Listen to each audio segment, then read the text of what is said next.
Hello everyone, welcome to electrical dose. दोस्तों बहुत स्वागत है आप सभी का हमारे यूट्यूब चैनल पे।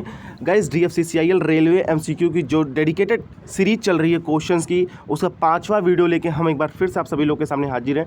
दोस्तों यहाँ पर बहुत ही डेडिकेटेड जो MCQ की सीरीज चल रही है DFCCIL के लिए, उसका 5वां पार्ट यानी 5वीं वीडियो आज है। हम हर दिन 10-10 क्वेश्चन आप सभी लोगों के साथ डिस्कशन करते हैं और ये क्वेश्चन डिस्कशन इतना अच्छा रहता है कि 20 से 25 क्वेश्चन का हो जाता है। तो जो लोग रेगुलर वॉच कर रहे हैं वो रेगुलर वॉच करते रहें, और अपने साथ में जो लोग नहीं वॉच कर रहे हैं उनको ये वीडियो शेयर करके उन्हें भी इस वीडियो का हिस्सेदार बना सकते हैं, और इससे हमारा भी मोटिवेशन बढ़ेगा। जितने ज़्यादा लोग हमें वीडियो में हमारे प्रयास को देखेंगे और हमारे प्रयास को सराहेंगे कि हाँ आपका कंटेंट कैसा है। देखिए, जो भी वीडियो में कमियाँ या फिर आपको लगता है कि हाँ ये चीज़ ऐड ऑन होती सर तो और भी अच्छा हो जाती चीज़ें, तो आप हमें जरूर बताइए। एक चीज़ का इशू जो मिला वो हिंदी इंग्लिश का है, तो दोस्तों थोड़ा सा यहाँ पर कॉम्प्रोमाइज़ आपको 1-2 क्लासेस में करना पड़ेगा। इसका हम कोशिश करेंगे कि आपका जो कंटेंट है ये हमारा वो हिंदी और इंग्लिश दोनों में हो, चूँकि बहुत सारे जो हमारी मैक्सिमम ऑडियंस है वो इंग्लिश हिंदी को लेके ही ज़्यादा कंफर्टेबल है GK GS में, तो इसीलिए हमने ये क्लासेस हिंदी में शेड्यूल कराई हुई थी। लेकिन हम आगे कोशिश करेंगे 1-2 क्लासेस के बाद आपका हिंदी और इंग्लिश दोनों में हो जाए, तो ये चीज़ थोड़ा सा आप सभी लोग के लिए बेनिफिशियल भी रहेगी।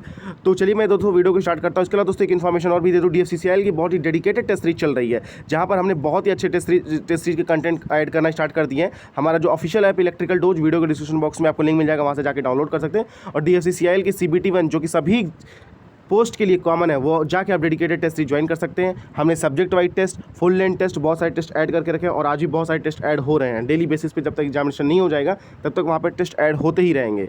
तो चलिए दोस्तों आज की वीडियो मैं स्टार्ट करता हूँ। पहला क्वेश्चन है, 2030 तक भारतीय रेलवे ने समर्थन करने के लिए अपने माल की हिस्सेदारी को %% तक बढ़ाने की योजना बनाई है। तो यहाँ पर देखिए, ये थोड़ा सा आप कट कर दीजिएगा, ठीक है। डैश मतलब भारतीय रेलवे ने समर्थन के अपने माल की हिस्सेदारी को कितने % तक बढ़ाने की योजना बनाई, तो 35 to 45, मतलब 35% से 45% तक बढ़ाने की योजना बनाई हुई है। तो यहाँ पे देख सकते हैं, भारतीय रेलवे ने परिवहन उत्सर्जन समन रणनीतियों का समर्थन, मतलब यहाँ पे यही रणनीतियाँ है जो यहाँ पे लिखा हुआ है कि भारतीय रेलवे ने परिवहन उत्सर्जन समन रणनीतियों को समर्थन करने के लिए, ये थोड़ा सा अलग से यहाँ पे ऐड हो गया, तो इस चीज़ को समझ लीजिएगा। देखिए, भारतीय रेलवे ने परिवहन उत्सर्जन समन रणनीतियों का समर्थन करने के लिए अपने माल की हिस्सेदारी को 35% से 45% तक बढ़ाने का फैसला लिया।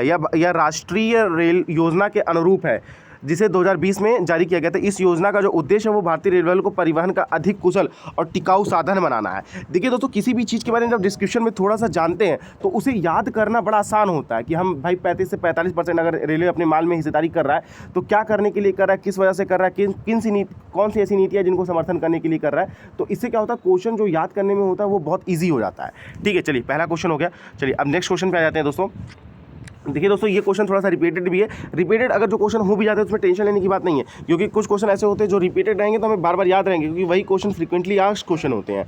भारतीय रेलवे का राष्ट्रीयकरण कब किया गया था? तो 1951 में भारतीय रेलवे का राष्ट्रीयकरण किया गया था। राष्ट्रीयकरण से पहले भारत में 56 विभिन्न रेलवे कंपनियां कार्यरत थी। बहुत सारी 56 रेलवे कंपनियां। देखिए, एक नया क्वेश्चन है कि राष्ट्रीयकरण से पहले भारत में कितनी रेलवे कंपनियां कार्यरत थी? 56 रेलवे कंपनियां कार्यरत थी। इन कंपनियों को सरकार ने अपने कब्जे में ले लिया था और इसे एक एकल इकाई के रूप में भारतीय रेलवे में विलय कर दिया था। भारतीय रेलवे का राष्ट्रीयकरण भारतीय अर्थव्यवस्था के विकास में एक प्रमुख कदम था। इसने भारतीय रेलवे की दस्ता में सुधार लाने में मदद की और इससे आम जनता के लिए भी अधिक सुलभ बनाया। जाहिर सी बात है दोस्तों, अलग अलग कंपनियों जो थी कार्यरत थी, अलग अलग कंपनियां भारत में राष्ट्रीयकरण से पहले, उनको भारत सरकार ने अपने कब्जे में ले लिया और एक एकल संगठन के रूप में विलय कर दिया था, जिससे भारत की जो रेलवे प्रणाली की थी, जो रेलवे में सुधार था, वो काफ़ी अच्छा हो गया और जनता के लिए भी उपयोग करने में भी काफ़ी सुलभ हो गया। देखिए जो थर्ड क्वेश्चन है, रेलवे स्टाफ कॉलेज कहाँ स्थित है? तो वडोदरा में रेलवे स्टाफ कॉलेज स्थित है। देखिए दोस्तों, कौन सी चीज़ रेलवे की कहाँ स्थित है, इसके बारे में दोस्तों मैं एक कॉलम आपको एक अलग से बना के लाऊंगा, आप सभी लोग को डायग्राम बना के लाऊंगा जिससे आपको याद करने में आसानी हो। सब चीज़ रेलवे की इस क्लास में कंप्लीट किया जाएगा, लेकिन बस आपको देखना है कि सिर्फ 8 से 10 मिनट इन्वेस्ट करने हैं। तो रेलवे स्टाफ कॉलेज वडोदरा में स्थित है। देखिए, रेलवे स्टाफ कॉलेज गुजरात के वडोदरा में स्थित है। यह 1930 में प्रेमनगर देहरादून में स्थापित किया गया था और 1952 में, पहले ये कहाँ स्थापित किया गया था? प्रेमनगर देहरादून में, क्वेश्चन आ सकता है, और 1930 में स्थापित किया गया था, लेकिन 1952 में वडोदरा में स्थानांतरित कर दिया गया। यह भारतीय रेलवे अधिकारियों के लिए एक प्रमुख प्रशिक्षण संस्थान है, मतलब भारतीय जो रेलवे ऑफिसर्स हैं उनका एक ट्रेनिंग स्थल है। नेक्स्ट क्वेश्चन है दोस्तों, भारत में रेलवे लाइन किस गवर्नर जनरल के शासनकाल में हुई थी? तो भारत में रेलवे जो लाइन है वो किस गवर्नर जनरल के शासनकाल में स्थापित की गई थी? तो लॉर्ड डलहौजी के शासनकाल में स्थापित की गई थी। भारत में पहली रेलवे लाइन का उद्घाटन 16 अप्रैल 1853 ईस्वी को गवर्नर जनरल लॉर्ड डलहौजी द्वारा 1848 से 1856 ईस्वी तक किया गया था। यह लाइन थाने से बॉम्बे से थाने तक 21 मील की दूरी तक स्थापित की गई थी। लॉर्ड डलहौजी के शासनकाल में भारत में रेल प्रणाली का विस्तार किया गया था और जब तक उन्होंने भारत 1956 में भारत को छोड़ा तब तक 1000 मील से अधिक रेलवे ट्रैक परिचालन में थे। तो ये भी एक अच्छा इंपॉर्टेंट क्वेश्चन है और ये बार बार इसलिए रिवाइज भी हो जाता है जिससे आपको बाद में याद करने में दिक्कत ना हो। अनुसंधान डिजाइन और मानक संगठन की स्थापना किस वर्ष हुई थी? तो अनुसंधान डिजाइन और मानक संगठन की स्थापना 1957 ईस्वी में थी। अनुसंधान डिजाइन और मानक संगठन 1957 में स्थापित किया गया था। केंद्रीय मानक कार्यालय CSO और रेलवे प्रशिक्षण और संशोधन केंद्र RDRC को रेल मंत्रालय के तहत अनुसंधान डिजाइन और मानक संगठन RDSO नामक एक इकाई में एकीकृत किया गया था। मतलब RDSO जो है CSO केंद्रीय मानक कार्यालय और रेलवे परीक्षण और अनुसंधान केंद्र को मिला के बना था RDSO और ये 1957 में स्थापित किया गया था और इसका मुख्यालय जो है माणक नगर लखनऊ में है। ये चीज़ को ध्यान में रखिएगा, इस RDSO का जो आपका मुख्यालय है वो माणक नगर लखनऊ में। छठे क्वेश्चन पे आ जाते हैं।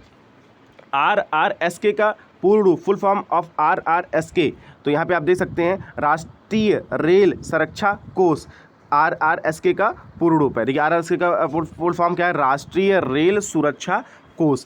यह भारत में रेलवे की सुरक्षा के लिए एक समर्पित कोष है। 2017-2018 में 5 साल की अवधि में 1 लाख करोड़ रुपए के कोष के साथ इसे बनाया गया था। इस कोष का जो उपयोग है वो भारतीय रेलवे पर महत्वपूर्ण सुरक्षा संबंधी कार्यों को वित्त पोषित करने के लिए किया गया था। नेक्स्ट क्वेश्चन है 7वां, भारत की पहली अंडर वाटर मेट्रो रेल का हाल में ही किस नदी के नीचे परीक्षण किया गया था? तो ये एक करंट का और रेलवे का मिक्सचर है। ये बहुत देखिए आप समझ सकते हैं कितना अच्छा क्वेश्चन इसे ऐड किया गया है। भारत की पहली अंडर वाटर मेट्रो रेल का हाल में ही किस नदी के नीचे परीक्षण किया गया था? तो हुगली नदी के नीचे परीक्षण किया गया था। भारत की पहली अंडर वाटर जो मेट्रो रेल है का हुगली नदी के नीचे परीक्षण किया गया था।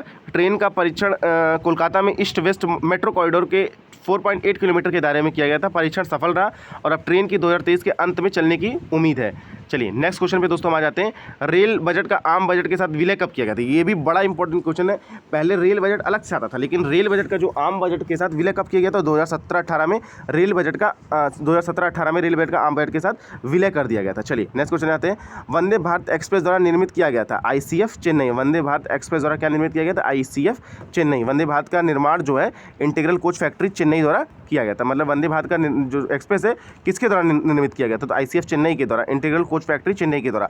देखिए जितने भी कोच फैक्ट्रियाँ वगैरह हैं इनसे भी रिलेटेड हम आपको सभी लोग को पूरा डेटा लाएंगे आने वाले टाइम में। निम्नलिखित में से किसका स्वामित्व भारतीय रेलवे के पास नहीं है? देखिए इनमें 4 ऑप्शन दिए गए कि इसमें किसका जो स्वामित्व है वो भारतीय रेलवे के पास नहीं है।